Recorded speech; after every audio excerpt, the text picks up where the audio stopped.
جھولی کو پھیلا کر تیار بیٹھے رہیں گے، ثواب آنا چاہیے، اللہ کی طرف سے مغفرت کا اعلان ہونا چاہیے، رحمت خداوندی ملنی چاہیے، اللہ کی طرف سے برکات کا نزول ہونا چاہیے، ہماری جھولی کا منہ ہر دم کھلا رہے۔ اس لیے اس مستحب عمل کا بھی اہتمام کرنا چاہیے۔ اس کے علاوہ اس عشرے میں آخری عبادت جو اللہ تعالیٰ نے ہم پر لاگو کی ہے وہ حج اور قربانی کی عبادت ہے۔ حج تو انہی کے لیے ہے جو مکۃ المکرمہ جائیں گے اور حج کریں گے، لیکن قربانی ہر کوئی کر سکتا ہے، اور یہ قربانی کا دین 10ویں ذی الحجہ کا دین ہے، پہلا دین، اور اس دین میں قربانی دینے کی حکمت اور وجہ علماء نے لکھا ہے کہ جس طرح وہاں ماہ رمضان کے روزے رکھے اور اللہ نے اس کے اخیر میں اپنے بندوں کو عید الفطر عطا کی، تو اسی طرح جب اس عشرے کے 5 دن حاجی لوگ حج کرتے ہیں، حج کے ارکان ادا کرتے ہیں، اور جب تھک کے چور ہو جاتے ہیں تو اللہ تعالیٰ نے ان کی خوشی کے لیے تمام مسلمانوں کو عید الاضحیٰ عطا فرمائی کہ اب تم ہمارے راستے میں قربانی کرو۔ لیکن وہی اللہ کا معمول ہے، عید تو ادا کر دی، عید الاضحیٰ دے دی، لیکن کہا کہ اس عید کی ابتدا میرے راستے میں جانور کی قربانی دے کر ہوگی۔ جس طرح عید الفطر میں فرمایا کہ تمہاری عید کی ابتدا صدقہ فطر سے ہوگی، ایسے یہاں عید الاضحیٰ کی ابتدا یہ میرے راستے میں جانوروں کی قربانی دے کر ہوگی۔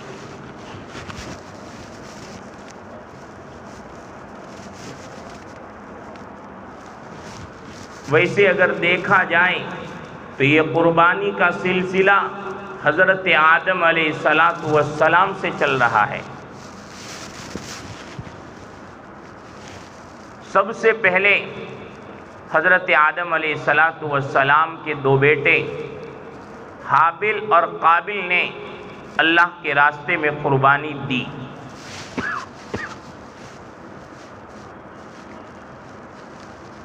حابل نے اللہ کے راستے میں مینڈے کی قربانی دی، اور قابل نے اللہ کے راستے میں اپنے کھیت کا غلہ قربان کیا۔ پہلی امتیوں میں یہ اصول تھا کہ جب آپ اللہ کے راستے میں صدقات و خیرات کریں گے یا قربانی کریں گے تو آپ کا یہ صدقہ، آپ کی یہ خیرات، آپ کی یہ قربانی اللہ کے نزدیک قبول ہوئی یا نہیں ہوئی، اس کی علامت یہ تھی کہ جو کوئی بھی صدقہ خیرات کریں یا قربانی کریں تو وہ ایک کھلے میدان میں یا پہاڑ کی چوٹی پر اپنا صدقہ خیرات رکھ کے آ جاتا تھا۔ آسمان سے آگ اترتی، جس صدقے کو، جس خیرات کو، جس قربانی کو وہ آگ جلا دیتی تو سمجھا جاتا کہ اللہ کی طرف سے ان کا یہ صدقہ، یہ خیرات، یہ قربانی قبول ہے۔ اور جس کو جلایا نہیں جاتا تو وہ ایسا سمجھا جاتا کہ اللہ کے یہاں، اللہ کے دربار میں اس کا صدقہ، اس کی قربانی یہ قبول نہیں ہوئی۔ پہلی امتوں میں یہ اصول تھا، لیکن اللہ نے کرم فرمایا، فضل فرمایا۔ اس امت کی خصوصیت میں سے ایک خصوصیت یہ ہے کہ اللہ نے اس امت کے لیے مال غنیمت بھی حلال کر دیا اور صدقات و خیرات کو بھی حلال کر دیا۔ اس امت کی خصوصیت میں یہ بات بیان فرمائی کہ اب یہ امت مال غنیمت کو پہاڑوں میں یا کھلے میدان میں آگ کو جلانے کے لیے نہیں رکھے گی، بلکہ غربا میں تقسیم کرے گی۔ صدقات و خیرات نکال کر یہ غربا، مساکین اور محتاج اور ضرورت مندوں میں تقسیم کرے گی۔ یہ اس امت کی خصوصیت ہے، ورنہ پہلی والی امتوں کے لیے یہ حکم نہیں تھا۔ ہوا یہ، جب دونوں بھائیوں نے قربانی وہاں پیش کی، آسمان سے آگ آئی اور حابیل کے مینڈے کو جلا دیا اور قابل کی گلے کو نہیں جلایا، یعنی حابیل کی قربانی قبول ہو گئی اور قابل کی قربانی قبول نہیں ہوئی۔ تو خیر عرض یہ کر رہا تھا کہ یہ قربانی کا سلسلہ حضرت آدم علیہ السلام سے چلا ہے۔ پھر بڑی قربانی جو دی وہ ہمارے جد امجد سیدنا حضرت ابراہیم علیہ السلام نے پیش کی۔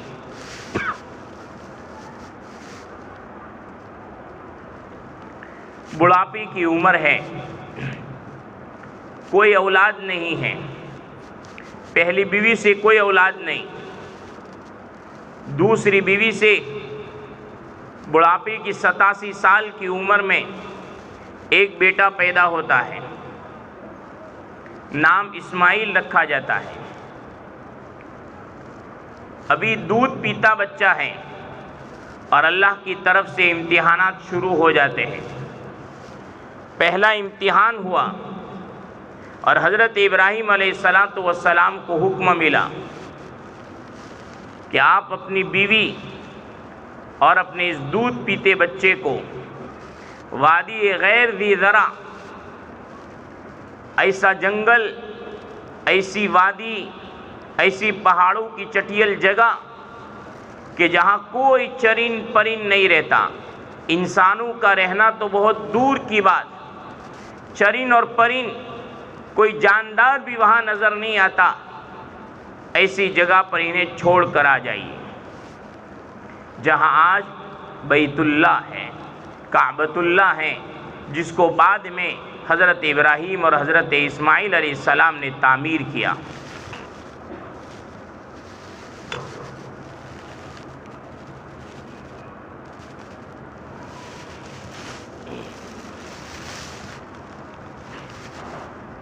حضرت ابراہیم علیہ السلام نے اپنی بیوی کو لیا، ایک مشکیزہ پانی کا دیا اور ایک تھیلی کھجور کی دی اور انہیں وہاں چھوڑ دیا۔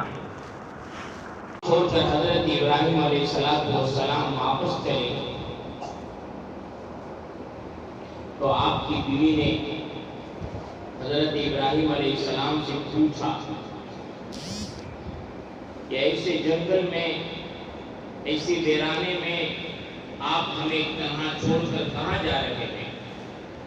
ابراہیم علیہ السلام نے کوئی جواب نہیں دیا۔ پھر ان کی بیوی نے کہا کہ کیا رب کریم کا حکم ہے؟ تو حضرت ابراہیم علیہ السلام نے فرمایا کہ ہاں۔ جب حضرت ابراہیم سے جب یہ جواب سنا ہاں، تو ان کی بیوی نے فرمایا تب تو ہمیں کوئی فکر نہیں ہے، اب آپ کا رب ہمیں کبھی بھی ضائع نہیں کرے گا۔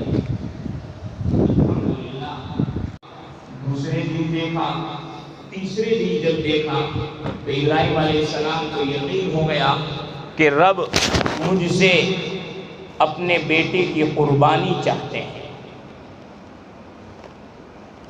حضرت ابراہیم علیہ السلام اپنے مقام سے سفر کر کے مکۃ المکرمہ اس وادی غیر ذی زرع میں جہاں اپنے بیٹے اور اپنی بیوی کو چھوڑا تھا، آپ دوبارہ تشریف لائے۔ لانے کے بعد اپنی بیوی سے کہا کہ اسماعیل کو تیار کرو، آج انہیں ہمیں لے جانا ہے سیر و تفریح کے لیے۔ ان کی والدہ نے بیٹے کو تیار کیا، حضرت ابراہیم علیہ السلام لے کر چلے۔ جب یہاں سے چلنا شروع کیا، اب شیطان نے اپنا کام یہاں شروع کر دیا۔ بولے بالے انسان کی شکل میں آپ کی بیوی کے پاس آیا اور کہنے لگا کہ تمہیں معلوم بھی ہے یا نہیں کہ ابراہیم اسماعیل کو کہاں لے کے جا رہے ہیں؟ آپ کی زوجہ محترمہ نے فرمایا کہ نہیں، وہ تو سیر و تفریح کے لیے لے کے جا رہے ہیں۔ کہا نہیں، وہ اسماعیل کو ذبح کرنے کے لیے لے کے جا رہے ہیں۔ کہا ایسا کون کر سکتا ہے؟ کیا کوئی باپ اپنے اس چھوٹے معصوم سے بیٹے کو ذبح کر سکتا ہے؟ کہا ہاں ہاں ذبح ہی کرنے کے لیے لے جا رہے ہیں۔ پھر پوچھا کیا ان کے رب کے حکم سے لے جا رہے ہیں؟ جواب ملا کہ ہاں رب کے حکم سے اسماعیل کو ذبح کرنے کے لیے لے جا رہے ہیں۔ پھر خاموش۔ کہا رب کے حکم سے لے جا رہے ہیں تو لے جائے اور قربان کر دے۔ جب شیطان کی یہاں دال نہ گلی تو پھر واپس حضرت ابراہیم اور حضرت اسماعیل کو روکنے کے لیے آ گیا۔ جب ان سے بھی بات کرنے کے بعد دال نہ گلی تو اس نے اپنے جسامت کو بڑھا دیا اور ان کا راستہ روکنے کی کوشش کی۔ حضرت جبرائیل علیہ السلام نے کہا کہ ابراہیم کنکر اٹھاؤ اور اس کو مارو۔ حضرت ابراہیم علیہ السلام نے مارا، شیطان دفع ہو گیا۔ پھر اس نے راستہ روکا، پھر کنکر مارے دفع ہو گیا، پھر راستہ روکا، پھر کنکر مارے دفع ہو گیا۔ آج وہ ادا سارے حاجیوں کو کرنی پڑتی ہے کہ جب مزدلفہ سے مینا واپس جاتے ہیں تو جمرات کی رمی کرنی پڑتی ہے۔ تینوں جمرات کو انہیں کنکر مارنے پڑتے ہیں۔ کہتے شیطان کو پتھر مار کر آئے، وہ وہی رکاوٹ کے لیے کھڑا تھا۔ ابراہیم علیہ السلام نے کنکر مار کر دفع کیا۔ اللہ کو وہ ادا اتنی پسند آ گئی کہ حاجیوں کو لازم کر دیا کہ تمہیں حج میں آؤ گے تو تمہیں جمرات کی رمی کرنی پڑے گی۔ حضرت ابراہیم علیہ السلام اپنے لخت جگر کو لے کر گئے۔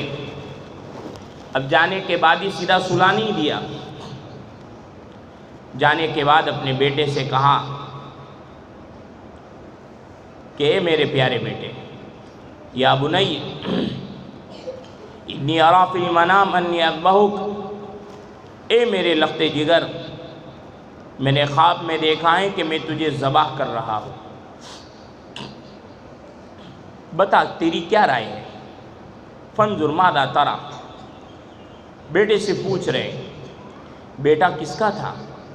جیسا ماں کا ایمان اور یقین مضبوط تھا، ماں نے اپنے بیٹی کی تربیت بھی اسی کی تھی۔ اس لیے ضروری ہے کہ گھروں کا ماحول درست ہو۔ ماں نماز کی پابند ہوگی تو اولاد 100% نماز کی پابند بنے گی۔ ماں اور باپ اگر قرآن کی تلاوت کے پابند ہو گئے تو وہ اثر اولاد پر آئے گا۔ اگر ہم ہی اپنے گھروں میں پورا وقت جیسے فارغ ہوئے موبائل کے پیچھے لگے رہیں گے، ادھر ادھر کی ایران توران کی باتوں میں لگے رہیں گے، ہمارے بچوں کا حال بھی یہی ہوگا۔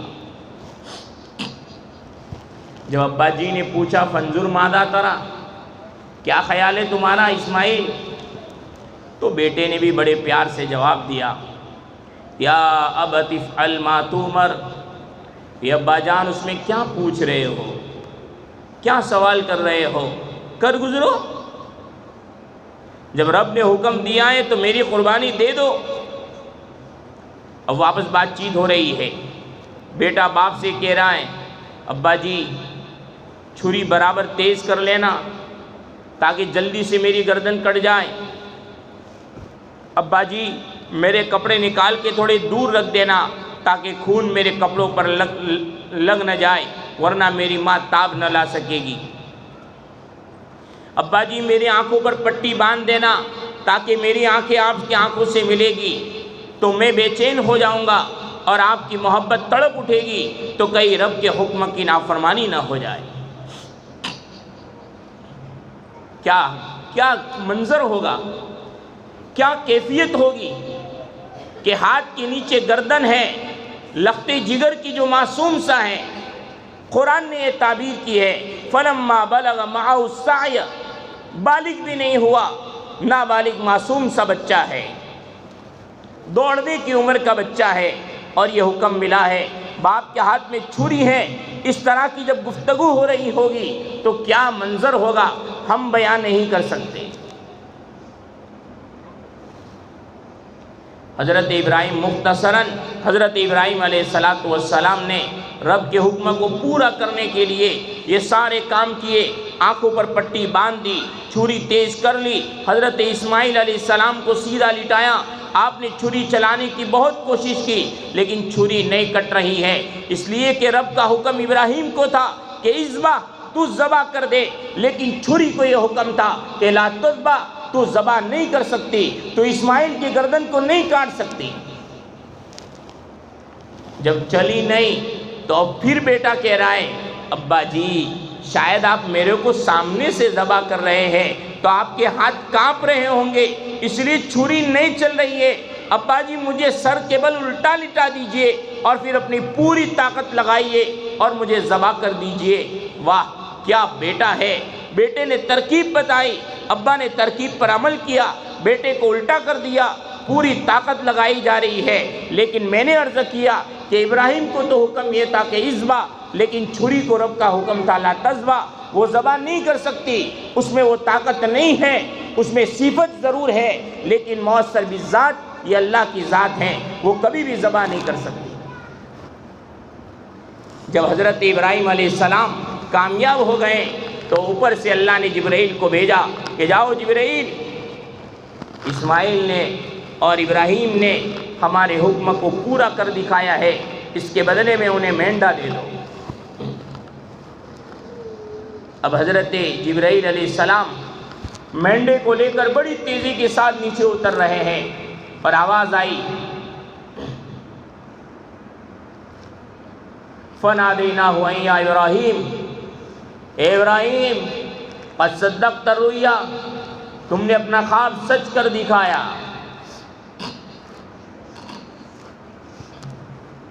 حضرت جبرائیل علیہ السلام جب بڑی تیزی کے ساتھ لے کر نیچے آ رہے ہیں مینڈے کو، جب جبرائیل علیہ السلام نے دیکھا کہ اسماعیل کو الٹا کر دیا گیا ہے، ابراہیم بڑا زور تیزی سے لگا رہے ہیں، تو حضرت جبرائیل علیہ السلام کو بھی فکر پیدا ہوئی کہ کہیں ابراہیم ان کو ذبح نہ کر دے، تو دور سے انہوں نے کہہ دیا اللہ اکبر اللہ اکبر۔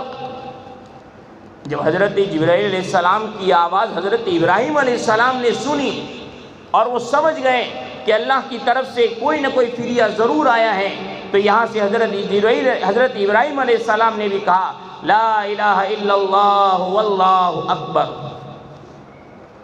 اور جیسے ہی باپ کی آواز لخت جگر، چھری کے نیچے اپنی گردن کو رکھنے والے لخت جگر نے سنی، تو انہوں نے بھی سمجھ لیا کہ اللہ کی طرف سے کوئی ضرور پیغام آیا ہے، انہوں نے بھی کہا اللہ اکبر وللہ الحمد۔ ان تینوں کی اس تکبیر کو اللہ کو یہ ادا اتنی پسند آئی کہ اللہ نے قیامت تک آنے والی اس امت کو حکم دے دیا کہ آپ کو یہ تکبیر قربانی کے 5 دنوں تک پڑھنی ہے، اور اسی کو ہم تکبیر تشریق کہتے ہیں۔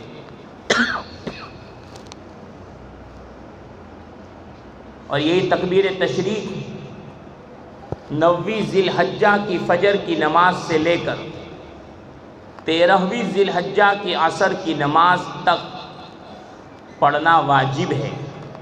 ہر عاقل بالغ مسلمان مقیم مسافر مرد عورت سب پر پڑھنا ہر فرض نماز کے بعد واجب ہے۔ ہاں ہم نہ چھوڑیں، مرد حضرات بلند آواز سے پڑھتے ہیں، خواتین پست آواز سے پڑھنی ہے، لیکن پڑھنی ضرور ہے۔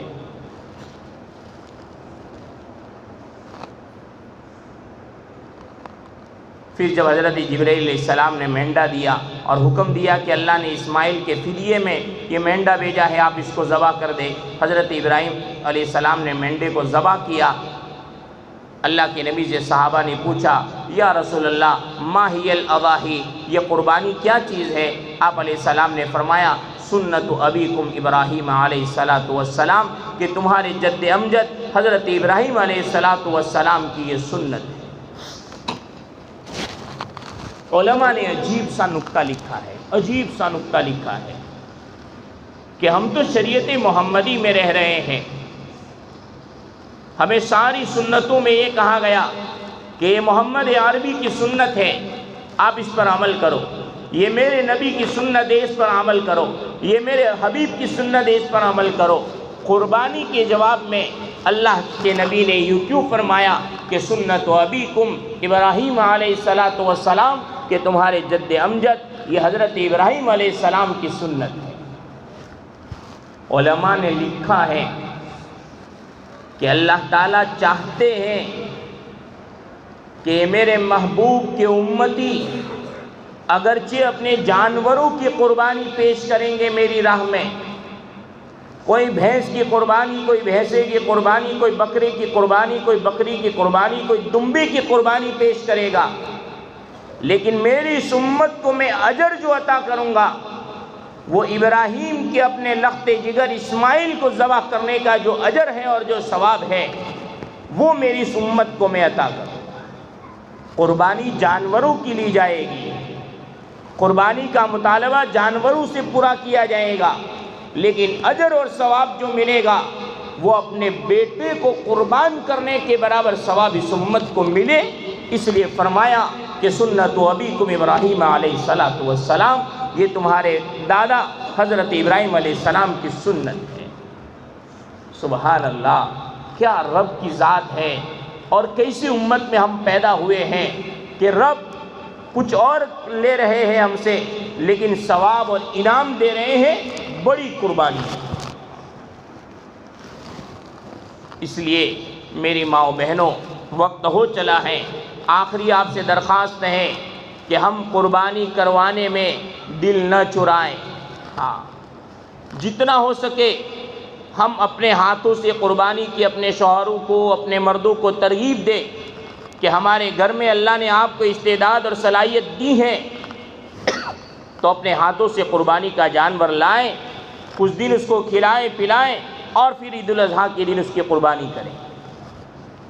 آج عام ماحول بنا ہوا ہے، عام ماحول، کون سے مدرسے والے سب سے سستے میں قربانی کا حصہ لکھتے ہیں، تمہارے حصہ لکھوا دینا۔ میری ماؤں بہنوں، اندازہ لگاؤ اگر اسماعیل علیہ السلام ذبح ہو جاتے اور اس امت کو یہ حکم دیا جاتا کہ تم اپنے ہاتھوں سے اپنے اولاد کی قربانی ہر سال پیش کرو گے تو کیا حال ہوتا، کیا منظر ہوتا۔ لوگ مسائل پوچھتے ہیں، مفتی صاحب کیا ہم پر قربانی واجب ہے یا نہیں ہے؟ اچھی بات ہے، مسئلہ جاننے کے لیے، تحقیق کرنے کے لیے پوچھیں، لیکن ہمارا جذبہ تو یہ ہونا چاہیے کہ چاہے قربانی ہم پر واجب ہو یا نہ ہو، ہم کچھ نہ کچھ رقم جمع کر کے یا تو جانور خرید لے یا تو چند لوگ جمع ہو کر اپنا ذاتی جانور چاہے خرچ کر دیتے ہیں۔ اور جہاں زکوٰۃ اور قربانی کی باتیں آتی ہیں، اللہ کے راستے میں صدقہ و خیرات کی باتیں آتی ہے تو لوگ مسائل پوچھنے کے لیے نکل جاتے ہیں۔ پوچھنا چاہیے، معلوم کرنا چاہیے ہم پر واجب ہو رہی ہے یا نہیں ہو رہی، لیکن اس لیے نہ پوچھیں نیت پہلے سے دل میں یہ بنی ہوئی ہو کہ واجب نہ ہو رہی ہو تو اچھا ہے، اتنے پیسے بچ جاوے، واہ، یہ نیتوں کے ساتھ نہ پوچھیں۔ آخری دو باتیں کہ جہاں بھی قربانی ہو رہی ہو، قربانی کرنے والے احباب اور ان کی خواتین سے ہماری درخواست ہے کہ گوشت کی تقسیم میں غریبوں کا خیال رکھا جائے، رشتہ داروں کا خیال رکھا جائے، جتنا ہو سکے غریبوں میں، ہمارے اطراف میں، ہمارے محلوں میں، دوسرے محلوں میں جو غریب گھرانے ہیں جہاں قربانیاں نہیں ہوتی ان کے گھروں پر گوشت پہنچانے کی فکر کریں۔ دوسری بات، ہم غریبوں میں یا دوسری جگہ جب گوشت دے تو ایسا گوشت دے کہ جو گوشت ہم خود پسند کرتے ہو۔ اللہ کے نبی صلی اللہ علیہ وسلم نے فرمایا کہ کامل مومن وہ ہے، کامل مومن کہ جو اپنے لیے پسند کرے وہ اپنے بھائی کے لیے پسند کرے۔ اس لیے جو گوشت ہم اپنے لیے کھانا پسند کرتے ہو ایسا اچھا گوشت اپنے رشتہ داروں میں، غریبوں میں اور محتاجوں کے گھروں میں پہنچائے۔ ایسا نہ ہو کہ جس کو اپنی زبان میں کہتے ہیں رڑا کھڑا اٹھا کے دے دیا یا ہڈا ڈال کے دے دیا کہ جس کے گھر پہنچے وہ بھی مایوس ہو جائے۔ اس لیے ایک تو ہم اپنے فریجوں کو، ڈی فریجوں کو یا اپنے گھروں کو زیادہ گوشتوں سے نہ بھریں، بلکہ ان محتاج اور مسکینوں اور غریبوں کے گھروں کا خیال رکھیں، ان کا بھی حق ہے ہماری قربانیوں میں۔ اسی لیے علماء نے لکھا ہے کہ قربانی کے جانور کے گوشت میں 3 حصے کریں، ایک حصہ مسکینوں کا، ایک حصہ رشتہ داروں کا اور ایک حصہ ہمارا خود کا۔ دوسری بات، کہ بہت سے لوگ پوچھتے ہیں کہ قربانی کا گوشت کیا غیر مسلموں کو دے سکتے ہیں؟ دینا جائز ہے، دے سکتے ہیں، لیکن بہت سارے سائلین غیر مسلم آدمی منع کر دیں۔ لیکن بیکار کا گوشت جو کسی قابل نہ ہو وہ ان سائلوں کو، ان مانگنے والوں کو بالکل نہ دیں۔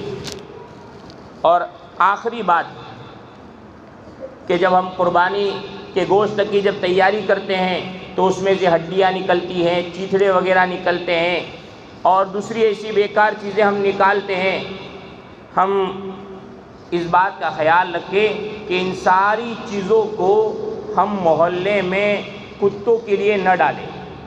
ہاں اگر ہمارے سامنے کتا موجود ہے تو ایک دو چیزیں ڈال دو تاکہ وقت پر ہی کھا جائے، لیکن زیادہ پوری چاٹوں میں سب ڈال دیا، ہمارے کچرے کے ڈبے میں سب ڈال دیا یا ہمارے کچرے کی تگاری میں سب ڈال دیا۔ عموماً یہ ہوتا ہے کہ کتے تھوڑا بہت کھاتے ہیں اور پھر پورے محلے میں سے ادھر سے ادھر پڑا ہوا رہتا ہے، کبھی کبھی دیر تک پڑا رہتا ہے تو اس میں بدبو بھی پیدا ہو جاتی ہے اور بہت ساری خرابیاں اس میں ہوتی ہے، لوگوں کے نظروں کے سامنے بھی آتا ہے۔